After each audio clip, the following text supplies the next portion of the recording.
Amém. A gente está falando nos domingos de noite sobre sonho. Quem tem sonhos do coração aí? A gente está falando sobre sonho. Como é bom a gente poder sonhar. Acho que uma das piores coisas da vida é quando a gente não consegue mais sonhar, não consegue mais olhar para um futuro e ver uma esperança. E o que Deus está trabalhando no nosso coração é que nós precisamos ter o nosso coração aberto para continuar sonhando. Continuar sonhando. Eu não sei se durante a pandemia algo aconteceu no seu coração, se você parou de sonhar, mas Jesus está falando, continua sonhando. Continua sonhando. Você pode virar para duas pessoas aí e falar, continua sonhando. Continua sonhando. Continua sonhando. Eu não sei qual é o tamanho do seu sonho, mas não importa, continua sonhando. Outro dia a gente estava numa reunião, o Lu estava trazendo uma palavra, e me veio essa frase no coração, que se nós quisermos sonhar os sonhos de Deus, o que é o sonho? O sonho de Deus no nosso coração é o desejo do coração em viver o futuro que Deus deseja. O sonho da parte de Deus é o desejo do coração em viver o futuro que Deus deseja. E para a gente Deus tem um futuro bom. Deus tem um futuro bom. Ele disse, eu sei que planos eu tenho a vosso respeito, planos de paz e não de mal, para dar o futuro que vocês desejam. Por isso que eu estou perguntando, quem é que tem sonho aí? Porque o que Deus vai concretizar é o sonho que Ele está colocando no seu coração. Gente, o sonho de Deus é a expressão viva dos propósitos de Deus através de nós. E é isso que eu quero falar com você hoje. Os sonhos que Deus tem para mim e para você, eles são a expressão viva daquilo que Deus propõe no seu coração para fazer através de mim e de você. Ou seja, os sonhos que Deus coloca no nosso coração devem existir para que outros vejam Deus através de nós. Para que Deus coloca sonhos no nosso coração? Para que Deus seja visto através de mim e de você. Ei, deixa eu dizer uma coisa para você. O sonho que Deus plantou no seu coração não é acerca de você. O sonho que Deus plantou no seu coração não é sobre você. É para que Deus seja visto através de você. Abre comigo em Gênesis capítulo 37. Gênesis capítulo 37. História de José, o sonhador. Mas a gente não vai ler a história toda. Eu quero trazer aqui alguns pontos para que você entenda. Gênesis capítulo 37. Você entende que José teve um sonho. Vamos ler aí no verso 5. Quem já chegou, diga amém. Gênesis capítulo 37, verso 5 diz, José teve um sonho e contou aos seus irmãos, por isso o odiaram ainda mais. Sabe por quê? Porque tem sonho, gente, que está além da nossa capacidade. E muitas vezes as pessoas que estão ao nosso lado pararam de sonhar e querem que a gente pare de sonhar também. Os seus irmãos não eram sonhadores como José era sonhador. E veja, José lhes disse, ei, eu peço que vocês ouçam o sonho que eu tive. Sonhei que estávamos amarrando feixes no campo, e eis que o meu feixe se levantou e ficou em pé, enquanto os feixes de vocês o rodeavam e se inclinavam diante do meu. Então os irmãos lhes disseram, você pensa que vai mesmo reinar sobre nós? Hashtag, o que você está se achando? Era o que os irmãos disseram aqui para ele. Quem você pensa que você é? Quem já ouviu isso? Aleluia, não precisa levantar a mão não. Pensa que realmente dominará sobre nós? E com isso o odiavam ainda mais, por causa dos seus sonhos e das suas palavras. José teve ainda outro sonho, que ele contou aos seus irmãos, dizendo, sonhei também com o sol, a lua e 11 estrelas se inclinavam diante de mim. Quando José contou esse sonho ao seu pai e aos seus irmãos, o pai o repreendeu dizendo, que sonho é esse que você teve? Você está querendo dizer que eu e a sua mãe e os seus irmãos iremos e nos inclinaremos até o chão diante de você? Os irmãos tinham inveja dele. O pai, no entanto, guardou aquilo no coração. Quando nós olhamos para esse texto, parece que o sonho é acerca de José. E o que os irmãos não conseguiam ver, os irmãos achavam que o sonho era acerca de José. José vai ser exaltado, José vai ser coroado, e as pessoas vão se dobrar diante de José. E aquela comoção toda já estava enchendo a família, tanto que quando ele foi contar para o pai teve a mesma reação do filho: quem você acha que você é? Você acha que eu e a sua mãe, que somos autoridade sobre você, vamos nos curvar diante de você? Mas o sonho não era acerca de José. Vá lá para Gênesis 45, por favor. Gênesis 45, do verso 5 até o verso 8. Diz: agora, pois, depois que os irmãos haviam encontrado José novamente, e todo o plano de Deus já tinha se estabelecido, e tudo aquilo que Deus tinha proposto no seu coração tinha acontecido através de José. Você lembra que os seus irmãos foram para o Egito, encontraram José, depois de um tempo José se revelou para eles, e José agora fala para eles no verso 5: agora, pois, não fiquem tristes, nem irritados contra vocês mesmos, por terem me vendido para cá, porque foi para a preservação da vida que Deus me enviou adiante de vocês. Porque já houve 2 anos de fome na terra, e ainda restam 5 anos em que não haverá lavoura nem colheita. Deus me enviou adiante de vocês, para que fosse conservado para vocês. Vou ler de novo. Deus me enviou adiante de vocês, para que fosse conservado para vocês um remanescente na terra, e para que a vida de vocês fosse salva por meio de um grande livramento. O propósito real do sonho de José era revelar o Deus que preserva, o Deus que livra, o Deus que salva, o Deus que sustenta. Não era acerca de José ser exaltado ou não. O sonho era: Deus pode ser visto através de mim e de você. Deus pode usar aquilo que Ele tem no seu coração para exaltar o nome dEle, por menor que seja. Todo mundo gosta do final da história de José, é ou não é? Foi exaltado, foi colocado como segundo no Egito de uma nação, o segundo de uma nação.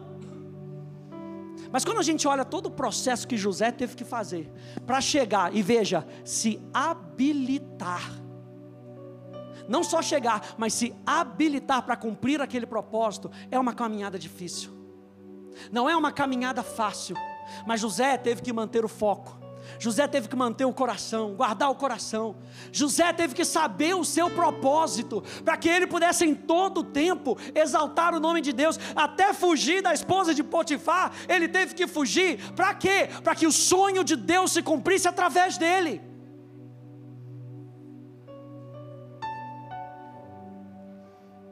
No que eu quero falar com você hoje, qual é a matéria-prima do sonho? Qual é a substância?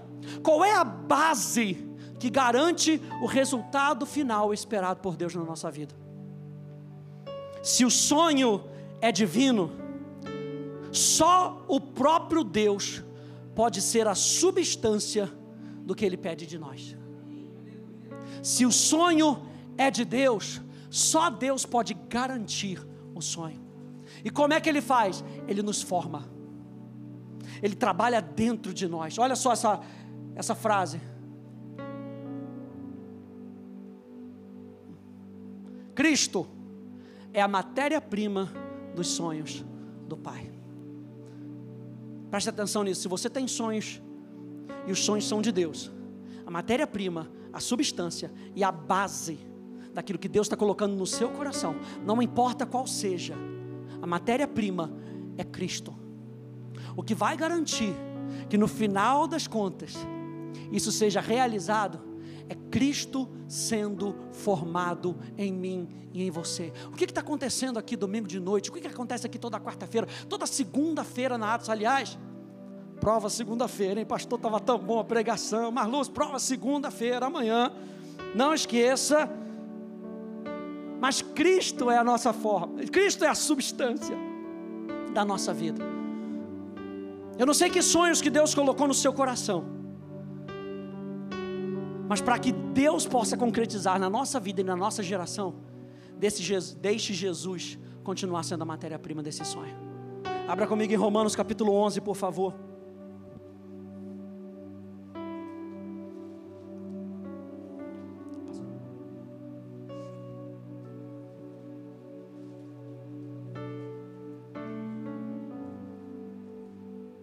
Romanos, capítulo 11, verso 33, diz assim, já chegou? Romanos capítulo 11, diz: ó profundidade da riqueza, tanto da sabedoria como do conhecimento de Deus, quão inexplicáveis são os seus juízos, e quão insondáveis são os seus caminhos. Pois quem conheceu a mente do Senhor? Ou quem foi o seu conselheiro? Ou quem primeiro deu alguma coisa a Deus, para que isso lhe seja restituído? Porque dele, e por meio dele, e para ele, são todas as coisas. A Ele seja glória para sempre. Amém.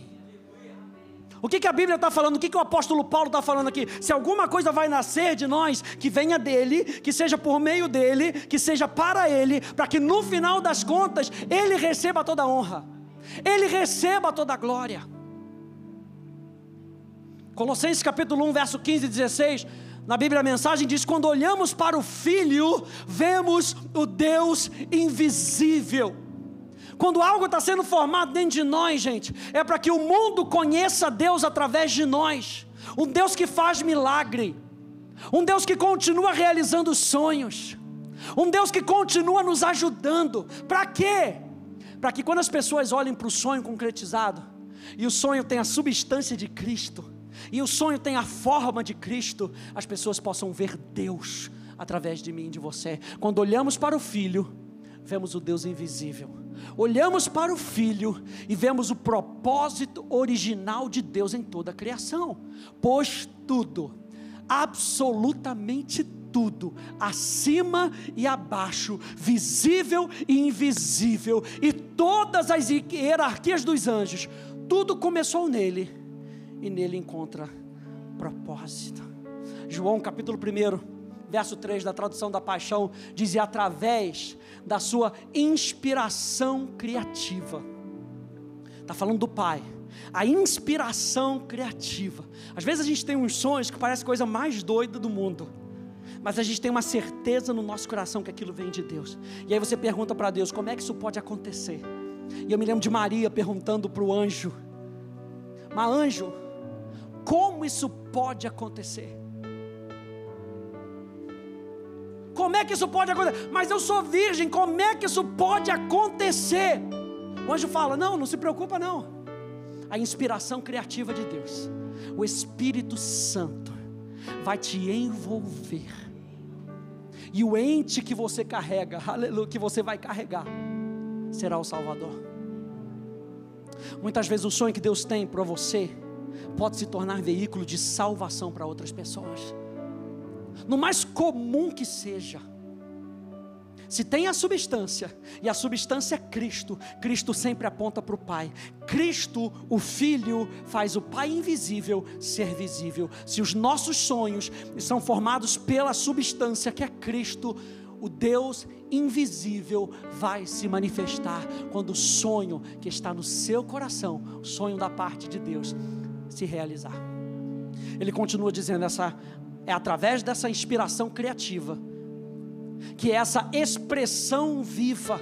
A tradução da Paixão traz essa expressão viva, o verbo. 1 João 1,3, o verbo. e o Verbo se fez carne e habitou entre nós. Essa expressão viva fez todas as coisas, pois nada tem existência a parte dele. Gente, Cristo é a expressão viva de Deus, para levar o homem ao Pai, através do novo nascimento, ou seja, a transformação da sua natureza, em conformidade com a natureza de Deus. Abre comigo em João capítulo 3, por favor. Cristo é a expressão viva de Deus, para levar o homem ao Pai, através do novo nascimento. O que é o novo nascimento? O novo nascimento é a transformação da nossa natureza em conformidade com a natureza de Deus. Porque para que Cristo seja formado em nós, nós precisamos nascer de novo.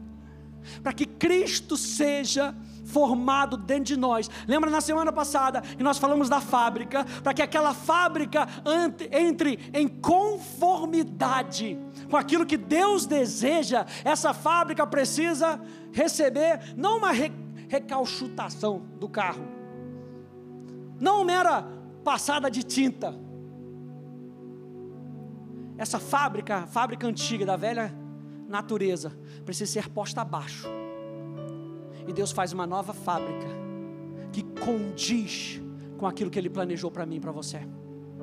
E veja João capítulo 3, do verso 1 ao verso 3. Nicodemos, um doutor da lei, conhecedor da lei, estudioso da lei, foi ter com Jesus. Diz: ora, havia entre os fariseus um homem chamado Nicodemos, um dos principais dos judeus. Estes foi ter com Jesus de noite e disse-lhe: Rabi, sabemos que és mestre, vindo de Deus, pois ninguém pode fazer esses sinais que tu fazes, se Deus não estiver com ele. Respondeu-lhe Jesus: em verdade te digo, que se alguém não nascer de novo, não pode ver o reino de Deus. O que Jesus me falou nessa tarde? Que se a gente não nascer de novo, a gente não consegue ser fábrica para os sonhos de Deus. E se a gente não consegue ser fábrica para os sonhos de Deus, as pessoas não conseguem ver Deus através dos nossos sonhos. Para que as pessoas possam ver os sonhos de Deus através do nosso coração, nós precisamos nascer de novo. O ser humano precisa entregar o seu coração para Deus. E quando entrega o seu coração para Deus e diz: Senhor, vem dominar a minha vida, vem controlar a minha vida, eu te entrego a minha essência, eu te entrego tudo aquilo que eu sou. Sabe o que ele faz? Ele transforma o homem de dentro para fora. E quando ele transforma de dentro para fora, algo muda dentro de nós. Aliás, tudo muda dentro de nós. É por isso, gente, que os sonhos de Deus nascem no nosso espírito, onde nós somos capazes de ouvir as direções de Deus, para que o sonho seja produzido segundo o padrão correto. Todo sonho do pai tem a mesma forma. No final das contas, eu queria fazer uma viagem, eu queria ter um emprego novo, eu queria isso, eu desejo do meu coração isso. Se for do coração do pai, todo sonho tem a mesma forma, e a forma é Jesus. Ponto. No final das contas, é Jesus que está sendo adorado, é Jesus que está sendo exaltado. Eu anotei aqui: se o sonho nascer da alma, pode nascer numa parte não renovada e sair fora do padrão. Mas eu queria tanto, e esse queria tanto pode não estar conforme o plano de Jesus. Olha só essa frase: Deus não reconhece o que é produzido fora do seu padrão. Deus não reconhece o que é produzido fora do seu padrão. Me lembrei de Gênesis capítulo 22, e você lembra da história de Abraão, de Isaac? Abraão recebe uma promessa da parte de Deus, e Deus vira para Abraão e fala: você vai ter um filho. E lá na frente Deus pede aquele filho. No meio do caminho, Abraão faz uma besteira, porque ele não se aguentou. Sara também não se aguentou, porque queria ajudar a Deus. E aí ele vai e produz Ismael. Mas quando ele tem que entregar, olha só que interessante, quando ele tem que entregar o seu filho, que Deus pede o seu filho, em Gênesis capítulo 22, diz assim, Deus continuou, pegue o seu filho, o seu único filho. Não é interessante que ele tem Isaac e Ismael, mas Deus chama Isaac de o único filho de Abraão. Por quê? Porque Deus não reconhece o que é produzido fora do padrão. Deus teve misericórdia de Ismael, sim ou não? Sim. Mas Ismael nunca poderia ser o herdeiro. O que é produzido na carne nunca pode herdar o reino de Deus, porque o que é produzido na carne não consegue nascer de novo. O que é produzido na nossa vontade não consegue ver o potencial do reino de Deus. Por isso nós precisamos nascer de novo, para que no nosso espírito nós consigamos ver, perceber, discernir tudo aquilo que Deus tem para nós. Ismael nunca poderia ser o herdeiro, porque a instrução para dar à luz a promessa está lá em Gênesis 18:10, e Sara, a sua mulher, dará à luz.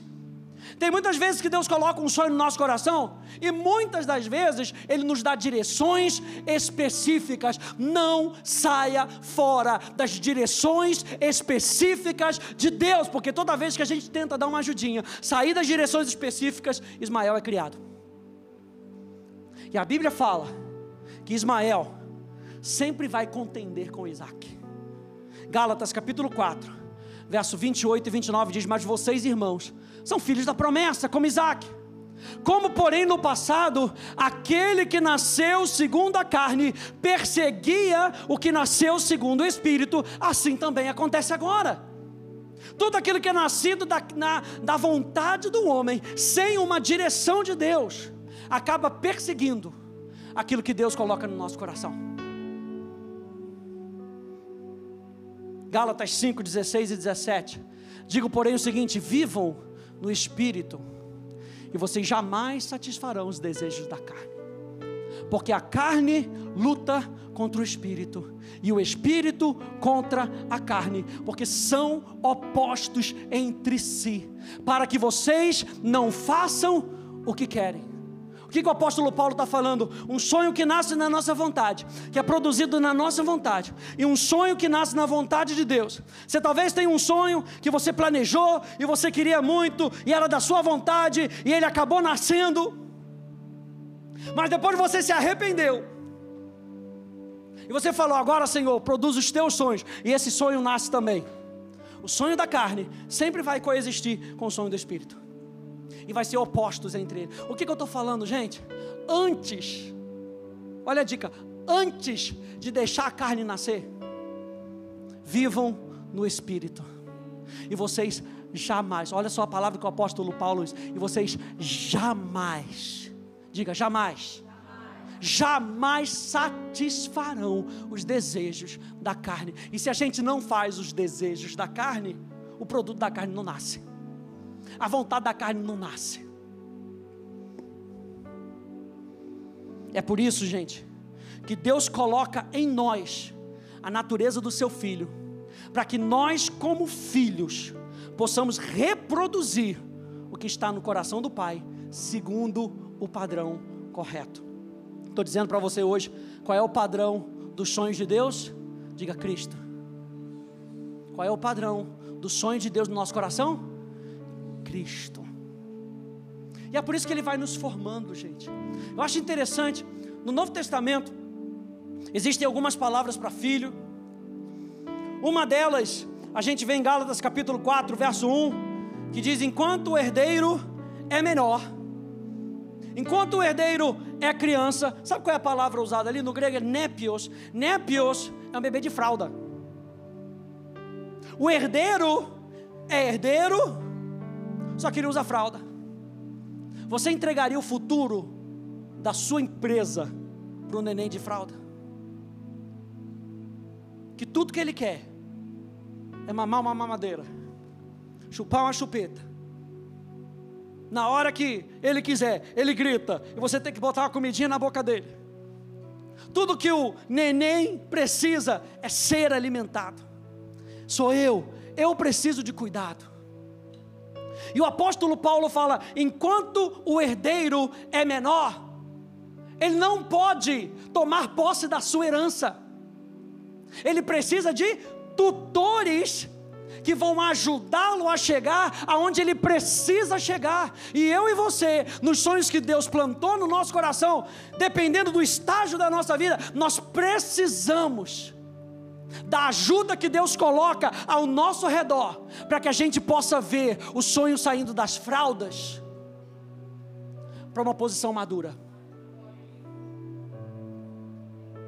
A palavra fala usa um outro termo chamado tecno. Em João 1,12, todos quantos, pois, o receberam, deu-lhes o poder de serem feitos filhos de Deus. A palavra ali, filhos, é essa palavra tecno, que significa um que é gerado de outro.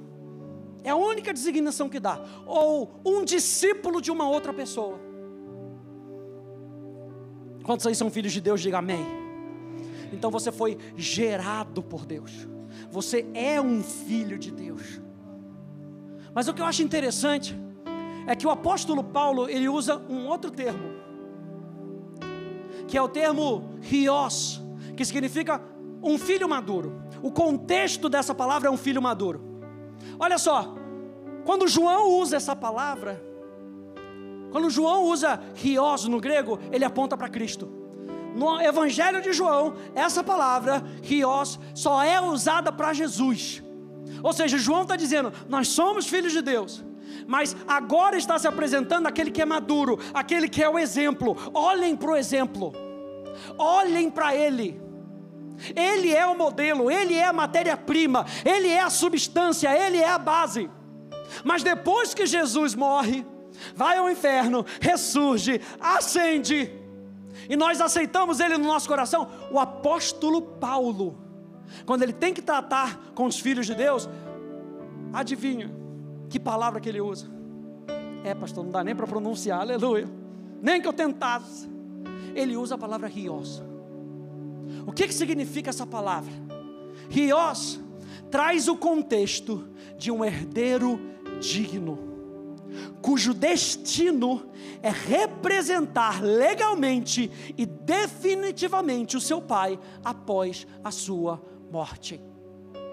Isso quer dizer que quando nós somos feitos filhos de Deus, quando nós crescemos espiritualmente, quando nós amadurecemos, chegando ao estágio de varão perfeito, como diz Paulo aos Efésios, nós estamos nos tornando herdeiros legais, prontos para assumir aquilo que o Pai deseja que a gente assuma no nome dEle. Eu gosto da palavra no hebraico para filho, ben, e a palavra ben no hebraico vem de baná, que significa construção. O que isso quer dizer? Quer dizer que o filho no hebraico é aquele que constrói algo para o pai, é aquele que edifica algo para o pai. Por isso a criança vai nascendo e ela vai sendo treinada, e quando chega numa idade que eles assumem, que é a idade da maturidade, e aí você tem o bar mitzvah, e quando tem o bar mitzvah, o que é? Chegou na maturidade, tem capacidade legal de me representar. Você lembra que quando Jesus, ele tem o seu batismo, e aí vem a voz do Pai dizendo: esse é o meu filho amado, em quem eu me comprazo. Na transfiguração, a voz vem de novo: esse é o meu filho, a ele ouvi. Você sabe que naquela época, quando o filho atingia uma maturidade, o pai pegava o filho, ele pegava o seu filho pela mão, e ele ia em todos os lugares que ele tinha comércio, ele mostrava o seu filho e dizia: esse é o meu filho amado, a ele ouvi. Porque quando você ouve ele, você me ouve. Imagina Jesus podendo dizer isso para você. Quando os seus sonhos se concretizam, é o meu coração que está sendo mostrado para as pessoas. Quando os seus sonhos se concretizam, é a minha visão que está se espalhando. Eu quero isso para mim. Quantos aí querem isso para você? Eu quero com que Deus pegue na minha mão, sabe, e vai me mostrando para as pessoas, porque não é acerca de mim. Quando o pai chegava e mostrava ao filho, não era acerca do filho, era o nome do pai que o filho carregava. Então que Deus possa fazer isso com os nossos sonhos, que Deus possa nos carregar ao ponto de nos disciplinar e nos colocar dentro de um processo, para que eu saia de bebê de fraldas para herdeiro digno, ao ponto dele tomar a minha mão e falar: os seus sonhos são os meus sonhos, o meu coração é o seu coração, a minha visão é a sua visão, o seu propósito é o meu propósito, para que o nome de Jesus, o modelo, a matéria-prima, a base de tudo aquilo que Deus deseja, possa ser visto através de nós. Por que você sai daqui nessa noite sabendo que aquilo que Deus colocou nas tuas mãos, aquilo que Deus plantou no teu coração, não é acerca de você, é para que Cristo seja visto. Paulo fala isso, ele fala: até que Cristo seja formado dentro de vocês. Eu sinto como que dores de parto, e não é fácil. Que as mães digam amém. Não tem nenhuma mãe aqui, meu Deus. É fácil sentir dores de parto? Meu Deus, é aquele negócio que as mulheres falam assim: vocês nunca vão saber. Aí os homens dizem: é porque você não sabe aquela pedrinha que dizem que é igual a dor do parto. Nunca vai ser. E Paulo está falando para que os sonhos de Deus se concretizem na sua vida. Deus me colocou na sua vida, e eu sinto como que dores de parto, para que Cristo seja formado em você, com que a gente possa ser um catalisador para as outras pessoas, para que o sonho de Deus na vida de outras pessoas possa se concretizar. Então não é acerca do parteiro, não é acerca daquele que carrega o sonho, é acerca dele que colocou o sonho no nosso coração. Jesus é a matéria-prima desse sonho. Fique de pé comigo, por favor. Uma última frase. Deus está nos edificando para que através de Jesus nós possamos cumprir os seus propósitos e realizar os seus sonhos como representantes legais que constroem o que está no coração do Pai. Feche um pouquinho os teus olhos.